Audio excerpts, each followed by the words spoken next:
ممبر پر کھڑے ہو کے اعلان کر رہے ہیں اسمعوا واطیعوا، او لوگوں میری بات سنو اور جو کہوں اس پہ عمل کر لو۔ ایک صحابی کھڑے ہوئے، زنگ آلودہ تلوار ہاتھ میں ہے، ایک دائیں سے کھڑے ہوئے ایک بائیں سے، کہنے لگے لا نسمع ولا نطیع، نہ تیری بات سنیں گے نہ تیری بات پہ عمل کریں گے جب تک یہ نہیں بتلائے گا تیرے تن پہ یہ نیا کرتا کہاں سے آیا ہے۔ ہم نہیں تیری بات سنتے، کرتا بدلا یہ کہاں سے آیا؟ حضرت عمر رضی اللہ تعالیٰ عنہ نے ممبر چھوڑ دیا، زمین پر آ کر بیٹھ گئے، صحابہ اکرام پریشان ہے، اللہ اکبر۔ حضرت عمر رضی اللہ تعالیٰ عنہ کا چہرہ سرخ ہے، آنکھوں سے آنسو بارش کے قطروں کی طرح گر رہے ہیں، اور بار بار کرے لا نسمع ولا نطیع، نہ تیری بات سنی جائے گی نہ اس بات پہ عمل کی جائے گا۔ حضرت عمر کہہ رہے ہیں اللہ رحم فرما دے، اللہ رحم فرما دے۔ اتنے میں آپ کا بیٹا جناب عبداللہ بن عمر رضی اللہ تعالیٰ عنہ آپ کے قریب آ کے بیٹھ گیا اور ابا جان کی بغل میں ہاتھ دے کر باپ کو اپنے سارے سے کھڑا کر لیا، فرمایا ابا جان جن کی جوان اولاد ہو جائے ان کے باپ کو روئے، ان کے باپ رویا نہیں کرتے، ابا تیرا بیٹا جوان ہے، جہاں تک ابا جان ہو سکے گا تیری عزت کی تیری وکالت ابا جان تیرا بیٹا کرتا رہے گا۔ صحابہ اکرام کی طرف منہ کیا، فرمایا کون ہے جو میرے باپ سے کرتے کا سوال حساب کرتا ہے؟ صحابہ اکرام کہنے لگے ہم نے سوال کیا۔ اللہ اکبر۔ اب سنو کیا کہہ رہے ہیں، کوئی ہدیہ نہیں آیا تھا، کوئی مرید نے آ کے نہیں دیا تھا، کوئی زبردستی نہیں کیا تھا، کہیں سے تحفہ نہیں آیا تھا، پرسوں بیت المال میں کپڑے کے تھان آئے تھے، پورے مدینے والوں کو 1.5 گز یا 1 گز کا کپڑا ملا تھا، اتنا ہی حصہ حضرت عمر رضی اللہ تعالیٰ عنہ کے حصے میں کپڑا آیا۔ میں کل شام پرسوں شام ابا کے گھر گیا، میں نے جا کے دیکھا دابڑے میں پانی لے رکھا ہے، میرا باپ جو تن پہ کپڑا تھا، حضرت عمر سال میں 2 کرتے بنایا کرتے، پورا سال انہی 2 کرتوں پہ گزارا کیا کرتے، میرا باپ تسلے میں ٹپ میں پانی لے کر کرتا دھو رہا تھا، جہاں سے میرا باپ کپڑا پکڑتا وہیں سے کپڑا چھین جاتا پھٹ جاتا، میں نے پانی میں سے تسلے میں سے کرتا اٹھایا، میں نے کہا ابا یہ دھونے کے قابل ہے نہ پہننے کے قابل ہے، فرمایا بیٹا کیا کروں تیرے باپ کے پاس دوسرا کرتا کوئی نہیں، میں نے کہا ابا جو تجھے پرسوں کپڑا ملا تھا، فرمایا بیٹے میرا قد لمبا اتنے میں میرا کپڑا میرا کرتا نہیں بنتا، فرمانے لگے میں اپنے گھر گیا جو میرے حصے کا کپڑا تھا وہ میں لے کے آیا، میں نے باپ کو لا کے دیا، میرے باپ نے کانٹوں سے سلائی کر کر یہ 2 کپڑوں کو جوڑ کے کرتا بنایا۔ صحابہ اکرام کی چیخیں نکل گئی، حضرت عمر رضی اللہ تعالیٰ عنہ حضور کے روزے کی طرف منہ کر کے رونے لگے، اللہ اکبر۔ سارے صحابہ اٹھے حضرت عمر کے قدموں میں بیٹھ گئے، فرمایا رب اکبر کی قسم ہے عمر حضور کو جا کے شکایت نہ کرنا، ہم نے تیرے عدل پہ انگلی اٹھائی، ہم نے تیرے انصاف پہ انگلی اٹھائی، عمر تیرے وجود پہ انگلی اٹھائی، بلکہ اے عمر ہم تیرا عدل پر رکھنا نہیں چاہتے تھے، تیری غیرت پر رکھنا نہیں چاہتے تھے، بلکہ تیرا عدل ہم امت کے سامنے لانا چاہتے تھے، اور تاکہ دنیا والوں کو پتہ لگ جائے جن کا غلام عمر اتنا اعلیٰ ان کا آقا محمد کتنا اعلیٰ ہوگا۔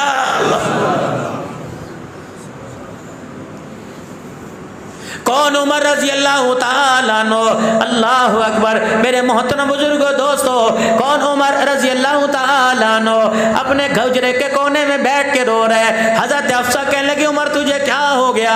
صبح سے رو رو کے ہلکان ہو گیا، گھر والے کہنے لگے عمر تجھے کیا ہو گیا؟ بیٹا پریشان ہے، صحابہ اکرام پریشان ہے، تمہیں کیا ہو گیا؟ اب کیا تھا؟ کوئی آفت نہیں آئی، کوئی مصیبت نہیں آئی، کسی کا رکا نہیں آیا، کسی لشکر نے مدینے پر حملہ کرنے کا اعلان نہیں کیا، عمر کے رونے کی وجہ سنو، ڈسکے والوں ایمان تازہ ہو جائے گا، فرمانے لگے اوہ لوگوں 22 لاکھ مربع میل کا حکمران ہے، عمر کو کیا پتا کہاں سے روڈ ٹوٹا ہوا ہے، کہاں سے روڈ بنا ہوا ہے۔ ایک پل پر ایک چرواہے نے آ کے بتایا کہ عمر اس پل کے اوپر سے میرا بکریوں کا ریوڑ گزر رہا تھا، پل میں سوراخ تھا، میری بکری کا پاؤں چلا گیا، اس کے پیر کی ہڈی ٹوٹ گئی، عمر بتا اس کا اللہ کو کیا جواب دے گا؟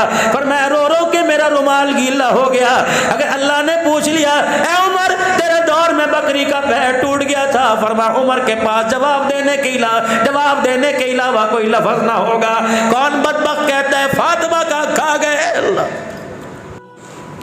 رات کو مدینے کی گلی میں جناب عمر رضی اللہ تعالیٰ عنہ پہرا دے رہے ہیں، ایک بڈڑی دروازے پہ بیٹھی ہے، اللہ اکبر، اور کیا کہہ رہی ہے، ہائے میں کیا کروں، کاش عمر میرے سامنے ہوتا، میں عمر کا گریبان پکڑ لیتی، اگر میرے سامنے زندگی میں موقع نہ ملا تو قیامت کے دن اللہ کی عدالت میں حضور کے حوض کوثر پر گریبان پکڑ کے لاؤں گی۔ حضرت عمر کی چیخ نکل گئی، اس بڑھیا کے دروازے پہ پوچھنے لگے، بتا تیرا عمر نے کیا بگاڑا جسے اتنے کوسنے دے رہی ہے؟ کہنے لگے اسے پتہ نہیں، میرا شوہر کوئی نہیں، میرے بچے کوئی نہیں، 25 دینار میرے پہ قرض ہے، آج کئی دن ہو گئے روٹی کا ٹکڑا میرے منہ میں نہ گیا، کہ تو نے جا کر عمر کے دربار میں بتایا تھا، حضرت عمر کو جا کے بتلایا تھا، کہ اچھا اب یہ نوبت آ گئی کہ دکھڑے سنانے کے لیے عمر کی چوکھٹ پہ جانا پڑے گا، وہاں جا کے دکھڑے سناؤں گی۔ 22 لاکھ مربع میل کا حکمران بڑا، پھر اسے نہیں پتا مدینے میں کیا حال ہے، کہ کتنا قرض ہے تیرے پہ، کہ 25 دینار۔ بیت المال گئے، 300 دینار لے کر آئے، 2 اونٹوں پر 2 توڑے لے کے آئے، فرمایا بی بی یہ رکھ، انشاءاللہ کل وہاں قصر خلافت میں آنا، عمر کے پاس آنا، میں بھی تجھے وہیں کہیں نظر آؤں گا، تیرے پورے سال کا، پوری زندگی کا تیرا انتظام کروں گا۔ وہ کہنے لگی بڑا عمر کا طرفدار بنتا ہے، کل وہاں تو یہی کر دے۔ کھانا دیا، جو گھر کے اندر پکا تھا وہ دیا۔ بی بی کہنے لگی سر پر ہاتھ پھیر کے، کتنا سونا ہے، کتنا نصیب خاندان کا فرد ہے، کس باپ کا بیٹا ہے، کاش عمر خلیفہ نہ ہوتا تو خلیفہ ہوتا۔ پھر بھی نہیں بتایا، یوں نہیں کہا جی دعا کریو جی، آہو پنکھے کے پر پہ نام نہ لکھوایا۔ زکوٰۃ کا 5 کلو کا تھیلا، وہ بھی آدھے اس کے اندر آٹا، آدھا اس کے اندر پتہ نہیں کیا، برائے احصال ثواب حاجی فلاں بن فلاں بن فلاں صاحب، اور برائے صحت فلاں فلاں فلاں، پورا ڈسکا۔ یہ جوڑے زکاتوں میں تقسیم ہوتے ہیں نا، حاجی صاحب کو پتہ ہے ماشاءاللہ، کس کا پجامہ پھٹا ہوتا ہے، کس کی قمیض پھٹی ہوتی ہے، دعا کرنا۔ وہ پجامہ سینے کے تمہارے واسطے دعا کرے، اللہ اکبر کبیرہ۔ اپنا نام نہیں بتلا رہے کہ میں عمر ہوں، اب وہ کہہ رہی کاش تو عمر ہوتا۔ اب کیا کریں، بی بی خدا کے واسطے تیرے سے ایک بات کروں، مجھے بیٹا سمجھ کے میری بات قبول کر لے۔ وہ کہہ لی کیا بات؟ کہ ایسا کر عمر کی جگہ میں معافی مانگتا ہوں تو عمر کو معاف کر دے۔ انہوں نے کہا لے، اب تو بھی اس کا ساتھی ہے، ووٹر ہے، بڑا لگتا ہے میں نہیں معاف کرتی۔ حضرت عمر رضی اللہ تعالیٰ عنہ اس کے سامنے بیٹھ کر ایسے رونے لگے جیسا بچہ دودھ کا بھوکا رونے لگتا ہے، ماں کی تلاش میں روتا ہے۔ بڑھیا کو ترس آیا، کہنے لگی اچھا تو عمر کا دیوانہ ہے، میں نے دیکھا کوئی نہیں، جا تیرے کہنے پہ اسے معاف کرتی ہوں۔ حضرت عمر رضی اللہ تعالیٰ عنہ نے کاغذ قلم منگوایا، کہ میرے پاس کاغذ قلم کوئی نہیں، یوں فرمایا یہ میرے پلے پر لکھ دے، میرے کرتے کے کونے پر لکھ دے، اللہ اکبر، کہ عمر میرا قرضہ تھا، میں نے ایک دکھڑا سنایا، عمر کی طرف سے مجھے 300 دینار دے گیا، جس کی خوشی میں میرا قرضہ اتر گیا، میرے گھر کے 2 مہینے کے کھانے کا انتظام ہو گیا، اس خوشی میں نے عمر کو معاف کر دیا۔ یہ بھی تحریر مکمل تھی، بی بی انگوٹھا دستخط کرنے والی تھی، اتنے میں 2 ہستیاں آ گئی، جناب عبداللہ بن مسعود رضی اللہ تعالیٰ عنہ آ گئے، حضرت علی رضی اللہ تعالیٰ عنہ آ گئے، کہنے لگے امیر المؤمنین، ملک شام سے قافلے آئے ہوئے ہیں، ملک شام سے وفد آئے ہوئے ہیں، آپ سے ملاقات کرنا چاہتے ہیں۔ بی بی کے ہاتھ سے قلم چھوٹ گیا۔ حضرت امیر المؤمنین کا لقب بھی حضرت عمر کو ملا، اس سے پہلے کسی کو نہیں ملا۔ حضرت ابوبکر خلیفۃ المسلمین، امیر المؤمنین حضرت عمر کو لقب ملا، کب ملا؟ عراق سے ایک وفد آیا مسجد نبوی میں، اور اس نے آ کے کہا این امیر المؤمنین، کہاں تمہارا امیر المؤمنین؟ انہوں نے کہا یہ کیا ہوتا ہے؟ کہا ہمارے عراق میں بڑے کو امیر المؤمنین کہتے ہیں۔ اللہ کا کیا کرو گے؟